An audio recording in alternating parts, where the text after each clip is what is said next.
Vitamin C plays an important role in keeping us healthy. Most mammals produce it in their livers, so they never suffer from a lack of it. Curiously, however, some mammals, such as humans and apes, cannot do so. What happens when you lack this important vitamin? You might see black and blue marks on your skin. Your teeth could suffer too. The pink area around them might become soft and bleed easily. These are just a couple of good reasons to eat plenty of fresh fruit. The word drug means anything that, even in small amounts, produce changes in the body, the mind, or both. This definition, however, does not clearly separate drugs from what we usually think of as food. The difference between a drug and a poison is also unclear. All drugs become poisons in large amounts, and many poisons are useful drugs in carefully controlled amounts. Is alcohol, for instance, a food, a drug, or a poison? It can be any of the three, depending on how we use it. Green tea has a long history in Japan and strong ties with Japanese culture. Because of this, one might think that green tea comes from a plant unique to Japan. However, all tea, no matter what its color or taste, comes from the same plant. Then, what causes the differences in taste and color? They are in fact the result of different ways of growing the tea and treating it after it is picked. Wolves have an interesting way of raising their young. When a female wolf is ready to give birth, she digs a hole. Within this hole, she has her babies. While she is taking care of these babies, other wolves bring her food. After they get a little older, the mother can leave them while she goes off. She goes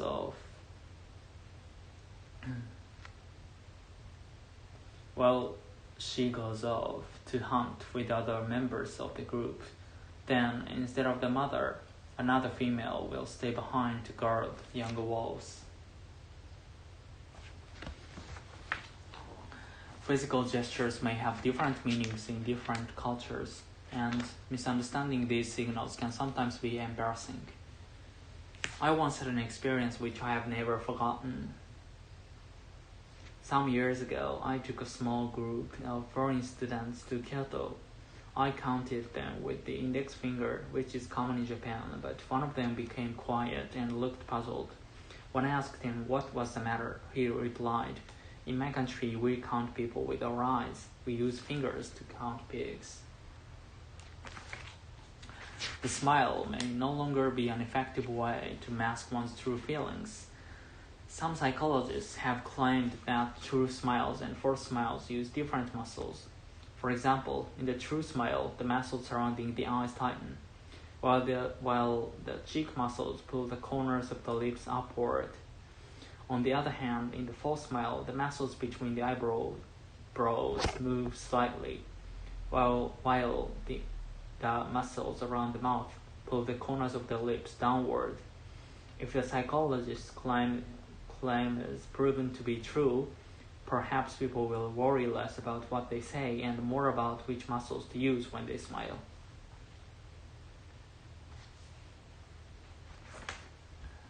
When English-speaking people talk about hot food, are they saying the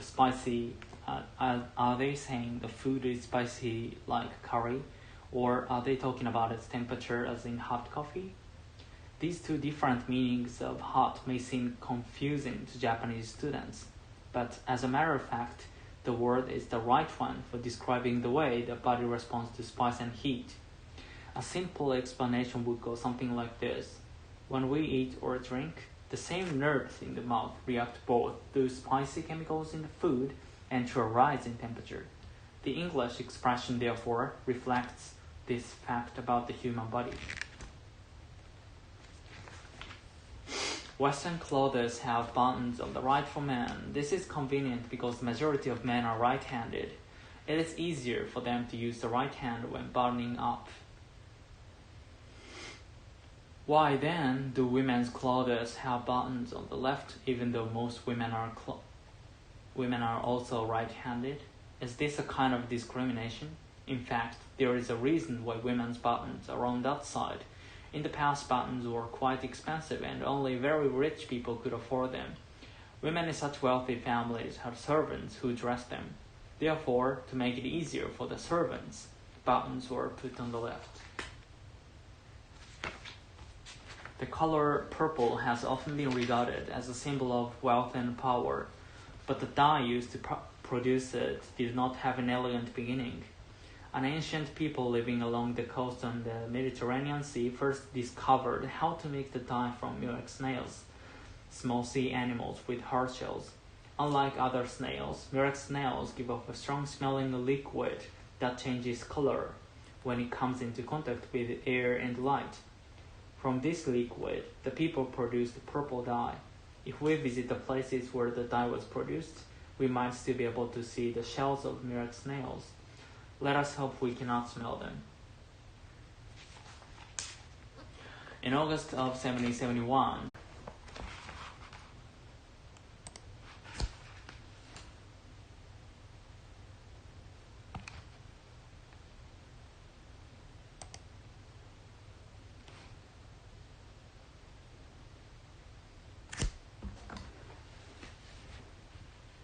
when she was 26 years old, Agatha Christie left home one foggy night and disappeared.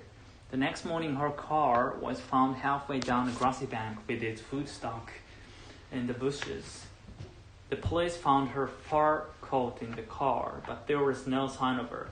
What they suspected was attempted suicide because her marriage was seriously troubled at the time.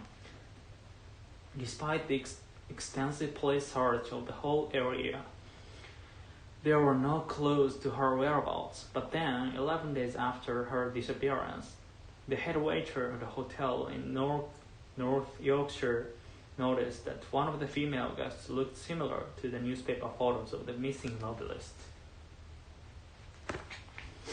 He rang the police and her husband rushed to see her.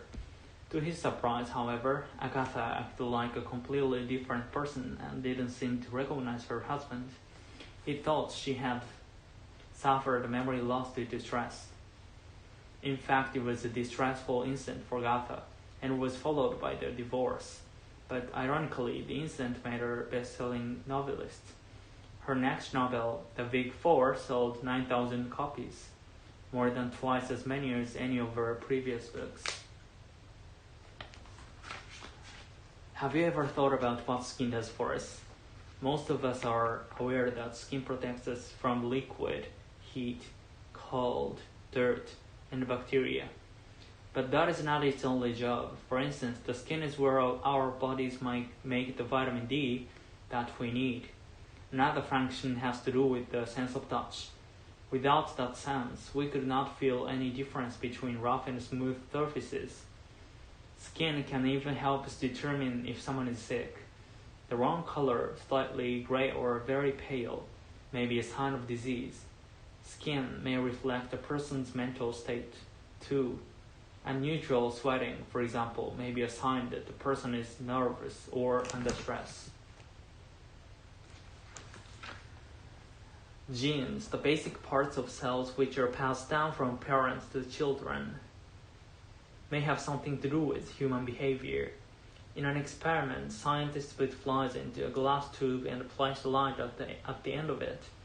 Some of the flies began flying toward the light, some began walking, and some did not move at all.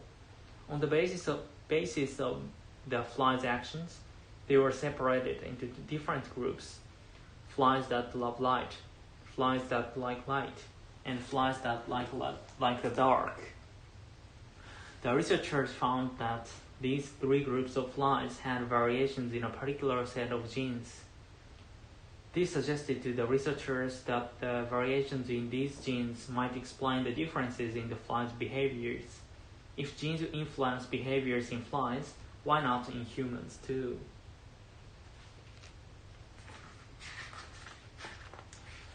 There are many benefits of reading books aloud to young children. First, reading aloud It is a wonderful opportunity for parents to spend time in close contact with their children.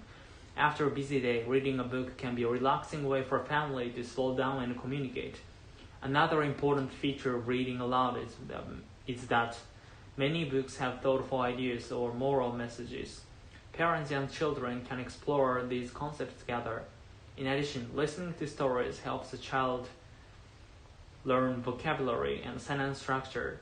Moreover, some researchers believe that reading aloud to a child actually stimulates learning and benefits brain development. Studies have shown that children do better in school when their parents have read to them frequently. Psychologists, doctors, teachers, and librarians encourage parents to read aloud on a regular basis to assist the development of the child and build strong family relationships. Every day, millions of people in offices, supermarkets, and factories worldwide hear background music. For most background music, the soundtracks have been carefully selected to change human behavior. According to research, fast music will not change human behavior as much as slow music. Slow music, for instance, will make customers shop more slowly. The longer they shop in a store, the more they will buy. Background music has also been used with great success in many factories. Fast music does not make employees work faster as some had expected, nor does slow music make them work slower. The main effect of background music is that it reduces work-related stress and helps employees stay interested in their work. This necessarily reduces on-the-job accidents and saves companies money. Next time you hear background music, listen carefully and try to guess which of your behaviors it is trying to change.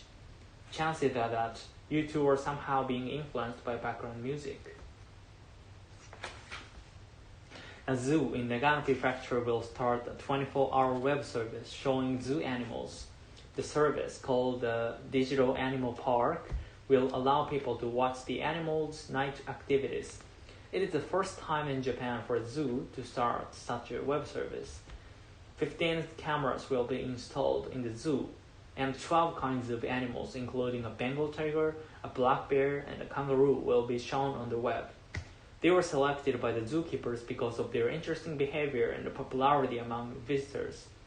Zoo officials said they hoped that viewers would soon be able to see Humboldt penguins laying eggs, an activity that usually occurs at night.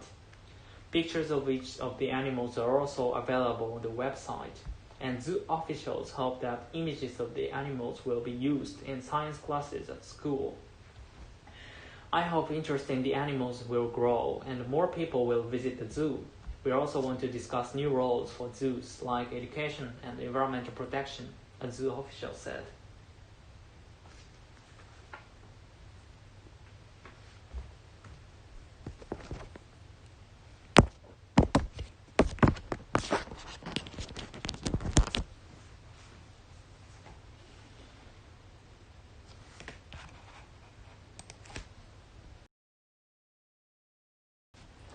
Have you ever noticed the different approaches people use to deal with problems? Some people, individualists, generally try to work through problems on their own. Other people, cooperators, tend to approach problem solving as a group matter. Each approach has positive and negative points. Individualists may often be the quickest to find an answer to a problem, and they tend to be willing to take responsibility.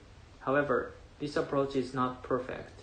This may be too committed to a particular position to be able to change their opinions.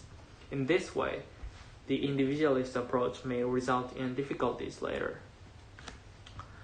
Cooperators are valued as team members in sports or school or work. They tend to be flexible enough to recognize the importance of other points of view when problems arise. This approach, however, can take a long time, which may lead to delays in solving problems. Such difficulties sometimes cannot be avoided with the cooperator's approach. We should learn to recognize the different approaches to dealing with problems. This knowledge can help us build smoother relations between people with different approaches to problem solving.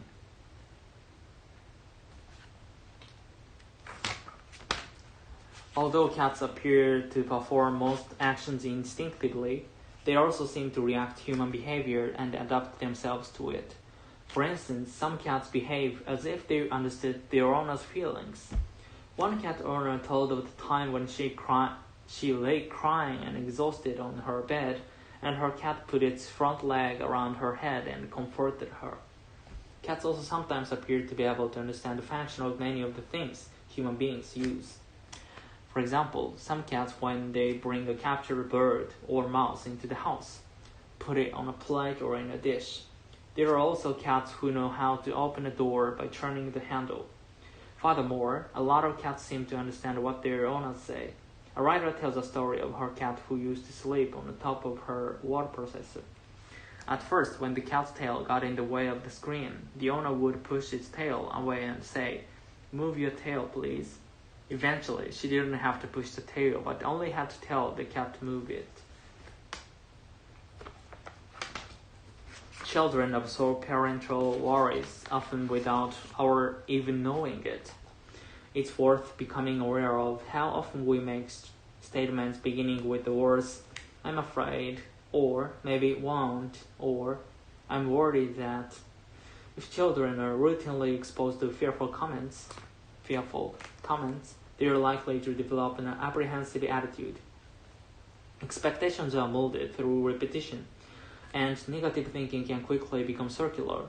We all know people who have become caught in this kind of negative situation. I expect the worst, and the worst always seems to happen to me. Unfortunately, today's parents have more serious fears for their children than ever before. We face the problem of figuring out how to protect the warn our children against danger without causing unnecessary anxiety in them. For example, we want our children to be cautious with strangers, but not to assume that every person they don't know is hostile or out to do them harm. We want them to stay in our eyesight, but not feel at risk if we aren't by their side.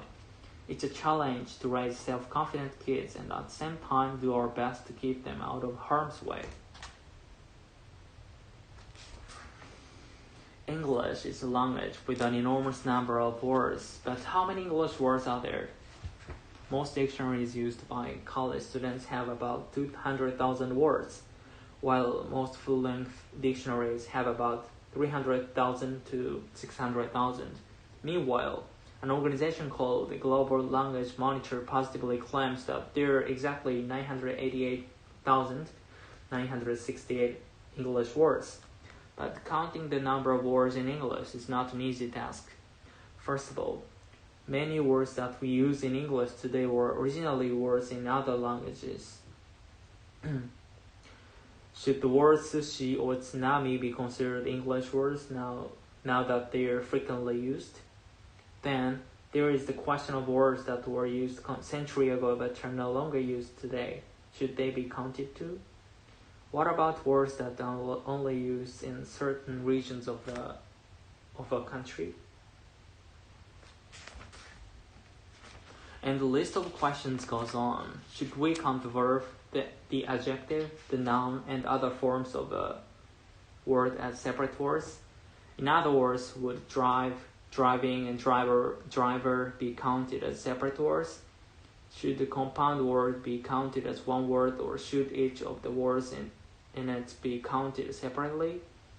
How about the huge number of technical and scientific terms? Finally, to add to the difficulties of counting words, we need to consider new words that are being created all the time. The constantly changing the nature of language is frustrating for anyone trying to count words. But this is also what makes the language so interesting. English, like other languages, always offers something new to learn. There is much debate on the origin of the game of football. The Japanese and Chinese claim to have invented a sport similar to modern soccer many centuries ago. Both established in roughly 1004 BC, Kemari and its Chinese version Tsuchu vie for position as the oldest soccer-like sport. In comparison to modern soccer, the Japanese game of kemari was a game that used a large ball stuffed with sawdust.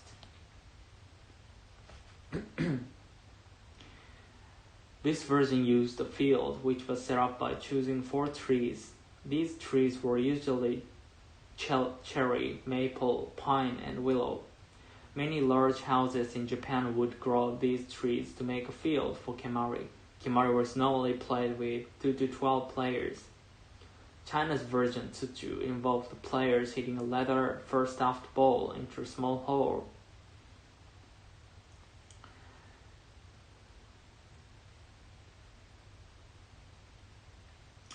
As in soccer, no player could use his hands during play. It was considered an honor to be part of a team. The first international soccer or tsuchu match is believed to have been held in China around 50 BC. The emperor of the Han Dynasty was an avid early player and a fan of tsuchu. This spread the popularity of tsuchu all over China. Some people in China claim that it is even possible tsuchu could go back to 5000 BC. The British claim that soccer was created in the 8th century in Britain. It was not a recreational sport at the time, but a war game. It was a violent game and serious injury, and even death were not uncommon. It was not until 1815, when Eton College set up a series of rules for the game, that it became a less violent sport. At that time, colleges began to play using similar rules. In 1848, the rules were set by Cambridge University. In the Cambridge rules, shin kicking and carrying the ball were forbidden. This is where rugby and soccer developed into 2 different sports. The past 30 to 40 years have seen a huge increase in the number of children who suffer from allergies, and scientists are still looking for the explanation. Some have blamed increased air pollution, but it has also been found that allergies are common not only among children in the city, but also among children in the countryside, where pollution is typically much lower. A currently popular explanation for the rise in allergies is the so-called hygiene hypothesis. The basic idea is that young children brought up in an environment which is too clean are more at risk of developing allergies. Nowadays, people bathe and wash their clothes more frequently than in the past, and thanks to vacuum cleaners, homes are less dusty too. One result of all these changes is that in their early lives, children are exposed to fewer allergens, substances that can cause allergies, and this means that their bodies cannot build up natural immunity to them. Simply put, exposure to allergy-causing substances is necessary for natural protection against them to develop.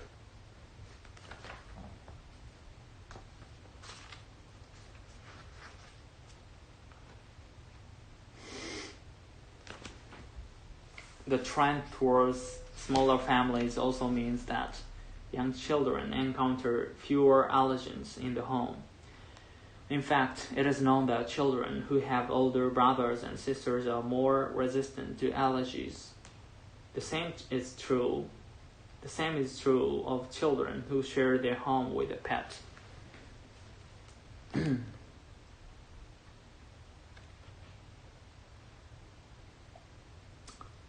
Such children are much less likely to develop the very common allergy to cat or dog hair, for example. Scientists agree that being exposed to a wider range of allergens early in life helps children to develop greater immunity. There is, however, also some data suggesting that genetics, family income, and even the patient's level of education may play a part in how likely child is to suffer from allergies.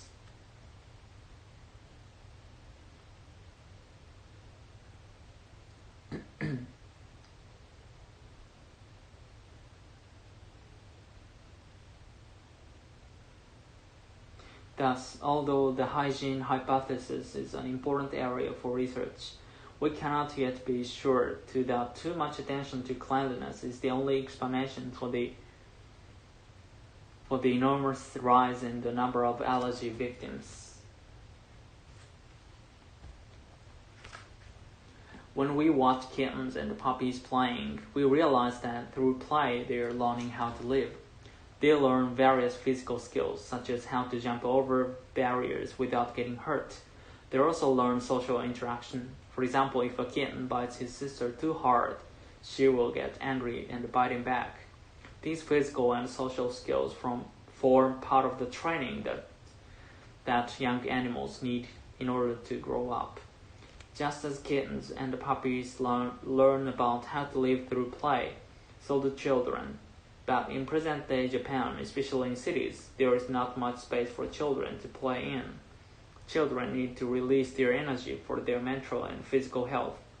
They need a space, especially outdoors, so that they can run, jump, and yell. Another point to consider is how much time children have to play. Some people say that 4 to 5 hours a day of playing outdoors with others is necessary, even for 12-year-olds.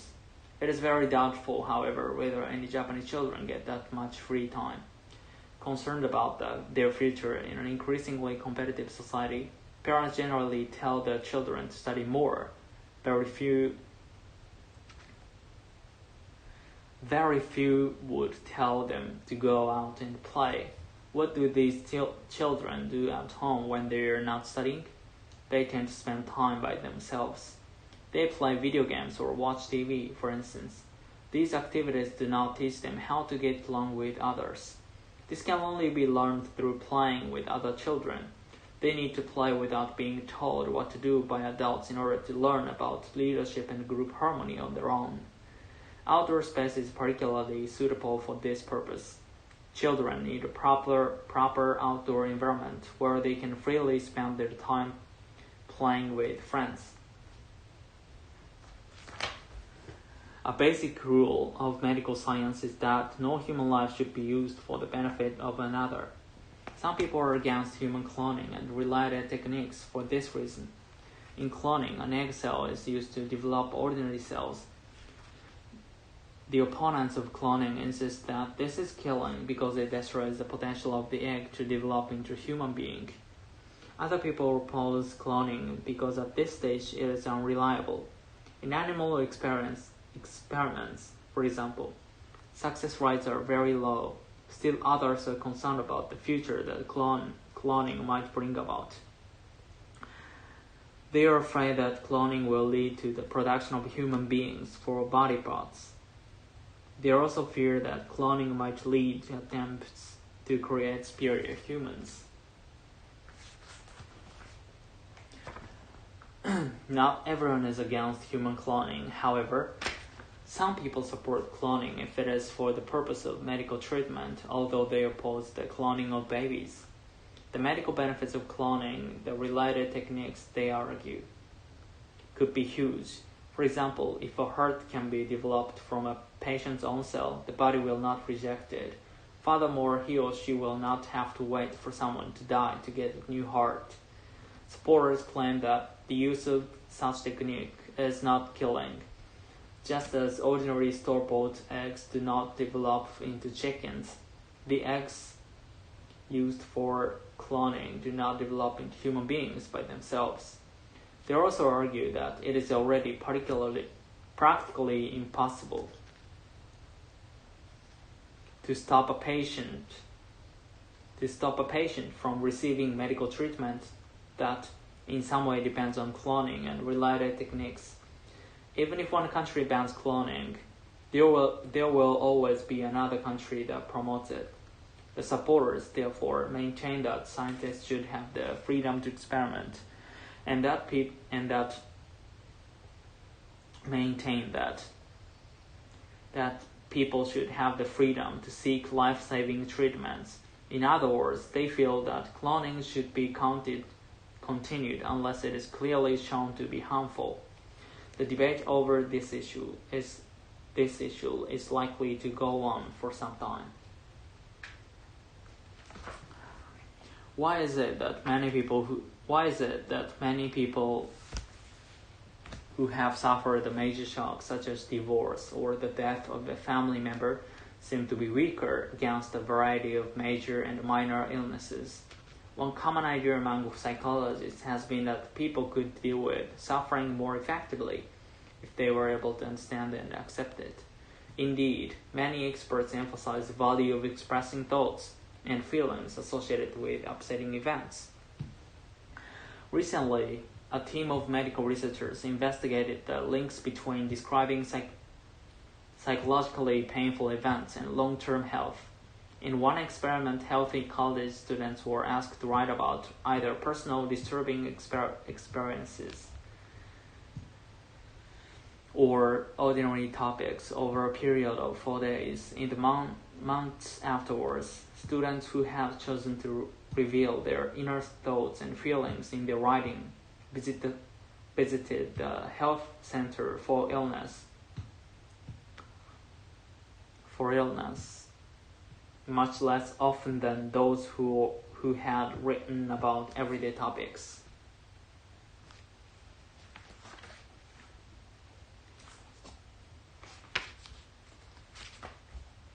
In an experiment that followed, another group of healthy students were given the 4-day writing exercise. Some chose to write about highly personal and upsetting experiences, including loneliness, problems with family and friends, and death. When questioned immediately afterwards, they stated that they did not feel any better. However, their blood samples taken before and after the experiment showed evidence of an improved resistance to illness. The white cells that fight off bacteria and viruses had increased their reaction and sensitivity to these invaders. This trend continued over the following 6 weeks, when another blood sample was taken. Individuals who showed the best results were those who wrote about topics that they had actively refrained from telling others about.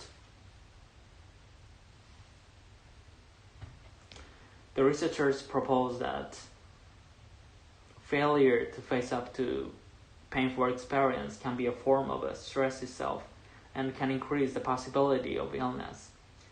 It follows then that actively dealing with a major shock makes possible its understanding and acceptance. It follows then that actively dealing with a major shock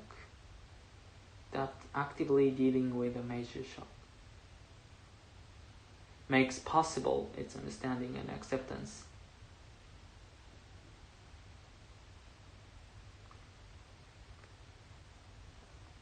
The answer is not to suffer in silence. It may not always be possible to talk about personal problems, but writing them down will help the body to fight disease in the long run. When it comes to eating, the United States has a lesson to learn from France. I'm not talking about the kind of elaborate dinners Americans often associate with the French. Many of the meals the French eat are quick and simple. The difference is that the French eat together. They have managed to preserve a tradition that is good for everyone's health, the family meal. According to the French government's Committee for Health Education, 75% of the French eat dinner together as family, and many French school children still go home for lunch. These figures haven't changed much in decades. In the United States, on the other hand, national studies show that on average only one family in 3 sits down for dinner together on a daily basis. Over the last 2 decades, there has been a steady decline in the number of American families that eat together regularly. It looks like the family meal is disappearing.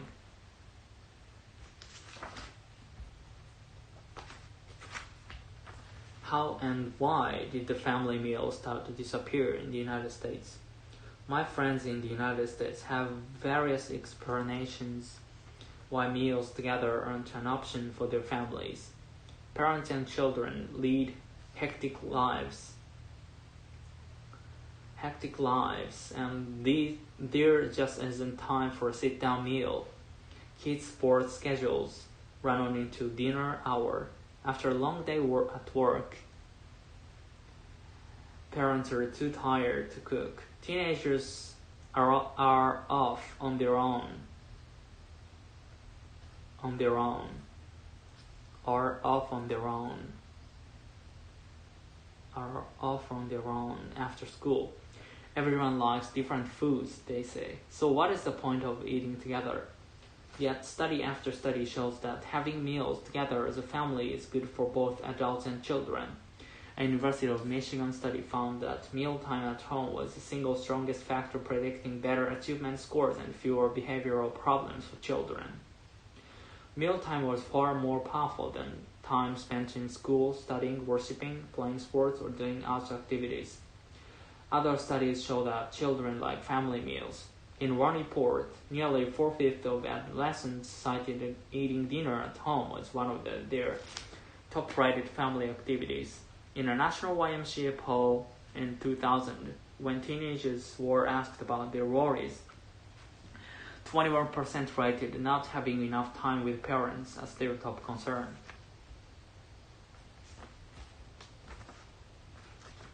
There is probably no nation where the citizens do not have at least some dissatisfaction with their society. There may be some nations where dissatisfaction does not come to the surface, but those nations cannot be called democracies. The World Youth Survey asks whether young people are satisfied with their own society and inquires about their awareness of social issues. The question asked was, are you satisfied or dissatisfied with your country? Respondents were asked to choose from the following: satisfied, somewhat dissatisfied, or don't know. Some 35.7% of American youth replied that they were satisfied with their society. This ratio was markedly higher than that of other nations. America and Sweden were the only two nations where the combined responses of satisfied and somewhat satisfied were in the majority. In these two countries, the percentage were slightly over 75%. 3 out of 4 young people in both nations were in one way or another satisfied. The responses among young people in Japan and Korea were quite similar to one another. Those who were satisfied accounted for 4.2% in Japan and 6.3% in Korea. Those who were somewhat satisfied came to 34.5% and 39.2% respectively. The country with the largest number of dissatisfied respondents was Germany. Close to 30% of young people there shared this opinion. Combined with their somewhat dissatisfied group, they accounted for more than 65%. The survey also asked what problems the country faces. The top answer among Japanese and German youth was, it is difficult to find a job, and many people are unemployed. The top answer in the US and Sweden was, people are discriminated against by race. The top answer in Korea was, there are gaps in income and occupation among people with different educational backgrounds. The responses of these young people would seem to accurately reflect the issues that those nations are confronting. A society in which everyone can live happily may be called a utopia. However, a utopia is no more than an ideal society within the imagination. Furthermore, the Greek root of the word means nowhere, a place that does not exist. And yet, the possession of the sensibility that can imagine a world where everyone is happy is a special privilege of young people alone.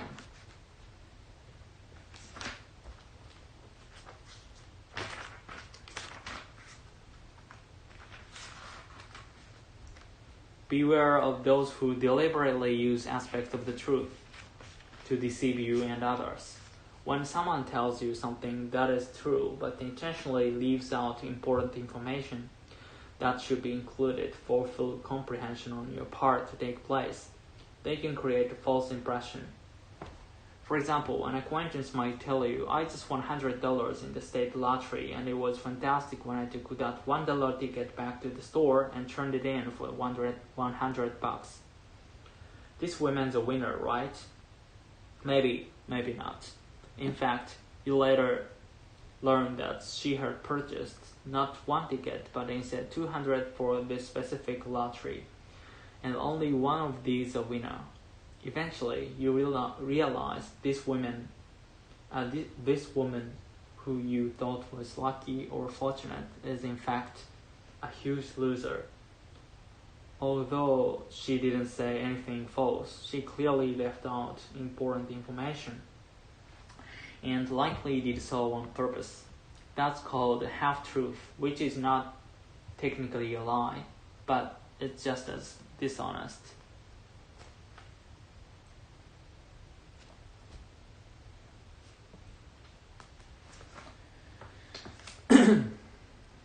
Untrustworthy candidates in political campaigns often use such deceptive communication strategies to trick voters into supporting them.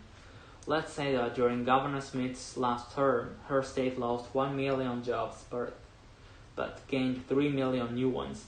Then she seeks another term in office and enters the election race. One of her opponents in that race subsequently begins a multimedia advertising campaign saying, during Governor Smith's term, the state lost 1 million jobs. That is indeed true, but at the same time it is intentionally deceptive. A more honest statement from her opponent would have been, during Governor Smith's term,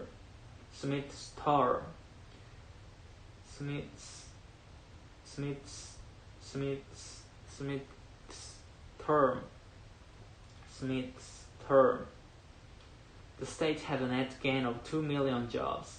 Advertisers sometimes use half-truths as well, because it's illegal in many countries to openly make false claims about a product or service. Some advertisers try to mislead you with the truth. An ad might consequently boast 9 out of 10 doctors recommend yucky pills to cure nose pimples. This is also a factual statement, but one which deliberately fails to mention that only 10 doctors were asked about yucky pills, and 9 of these actually work for the Yucky Corporation. No one knows better than your mother, right? But does she know how much underwear you own? Jack International does. Or the number of ice cubes you put in a glass. Coca-Cola knows that we put 3.2 ice cubes in a glass and prefer cans to pop out of vending machines at a temperature of 2 degrees. Which potato chips do you usually eat first? The broken ones or the whole ones? Try asking a big snack maker. Big companies know the what, where, how, and when of their consumers' wants and demands. They figure out all sorts of things about us that we don't even know ourselves. Most companies research us in detail and collect mountains of facts about our buying habits and preferences. Did you know that 51% of all males pull their left pants leg on first, whereas 65% of women start with the right leg? Nothing about our behavior is sacred. The study showed that 68% of consumers prefer their toilet paper to unwind over the spool rather than under, but Americans are not always easy to figure out. A few years ago, a Campbell Soup gave up trying to learn our opinions about the ideal-sized meatball after a series of tests showed that we prefer one so big it wouldn't fit in the can.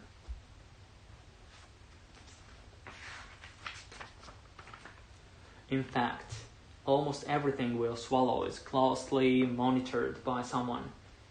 Each year, we consume 156 hamburgers, 95 hot dogs, 283 eggs, 5 pounds of yogurt, 9 pounds of cereal, and 2 pounds of peanut butter.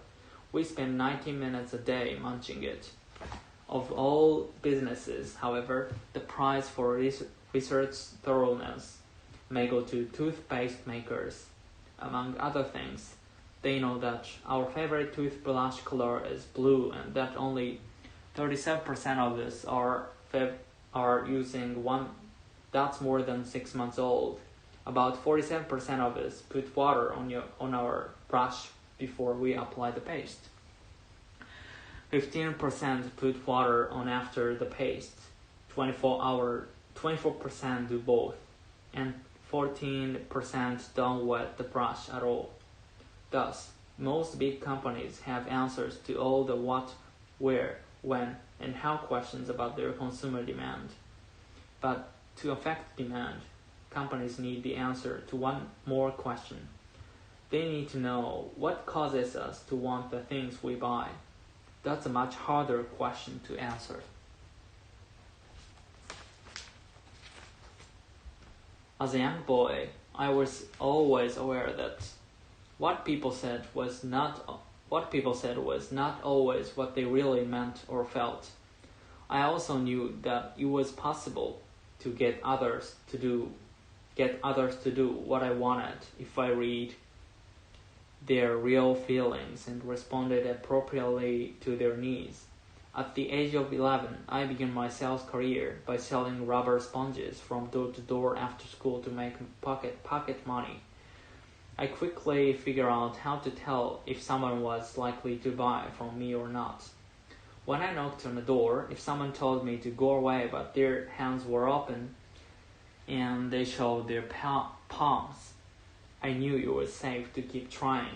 No matter how negative they may have sounded, their open hands showed me that they weren't aggressive.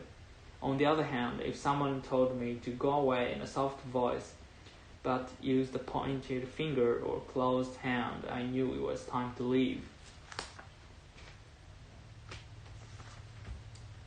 As a teenager, I became a magazine salesperson, selling at night. My ability to read people's body language earned me enough money to buy my first house. I joined the life insurance business at the age of 20 and went on to break several sales records at my company.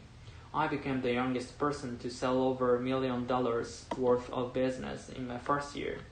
It turned out that the techniques I had learned as a boy in reading body language through my experience in selling sponges and magazines were directly related to the success I could have in any situation involving people.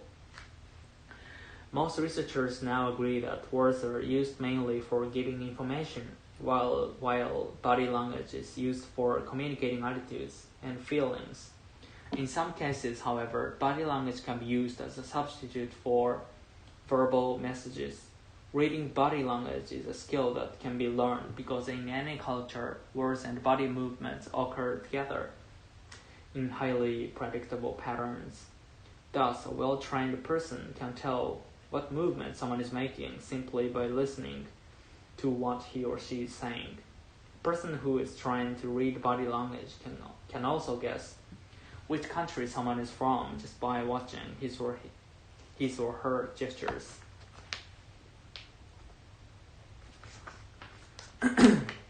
Touching is the language of physical intimacy. Because of this, touch can be the most powerful of all the communication channels. In May 1985, Bridget Gurney was trapped for 6 hours beneath a collapsed construction crane in New York City. Throughout her ordeal, she held the hand of a rescue worker who stayed by her side as heavy machinery removed the tons of twisted steel from her crushed legs. A stranger's touch gave her hope and the will to live. Touch appears to affect the sexes differently. Women sometimes react much more favorably to touch than men. In an interesting study, psychologists asked a group of nurses to lightly touch a patient once or twice shortly before the patient underwent surgery. The touching produced a strongly positive reaction, but only among women. It appeared to lower their blood pressure and anxiety levels, both before and after surgery. For men, however, the touching proved to be very upsetting. Their blood pressure and anxiety levels both rose.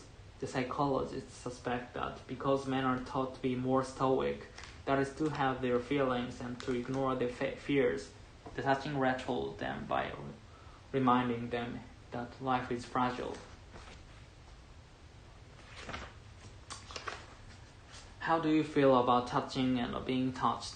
Salespeople think they know. Research shows that it is harder to say no to someone who touches you when making a request. But not everyone is happy about being touched by a stranger. Think about your own comfort level when you find yourself in a crowd. Are you relaxed and loose, or does physical contact make you feel awkward and tense? In some situations, we can't help touching each other. Take a crowded elevator, for instance. Normally, people stand shoulder to shoulder and arm to arm, accepting such close contact without complaint. The rules seem to be touch only from shoulder to elbow, but nowhere else. Even though the Japanese are regarded as a non-touching society, their crowded cities force them to be jammed into subways and trains. Edward T. Hall, an anthropologist, says the Japanese handle their uneasiness about being packed into public spaces by avoiding eye contact and drawing within themselves emotionally, thus touching without feeling.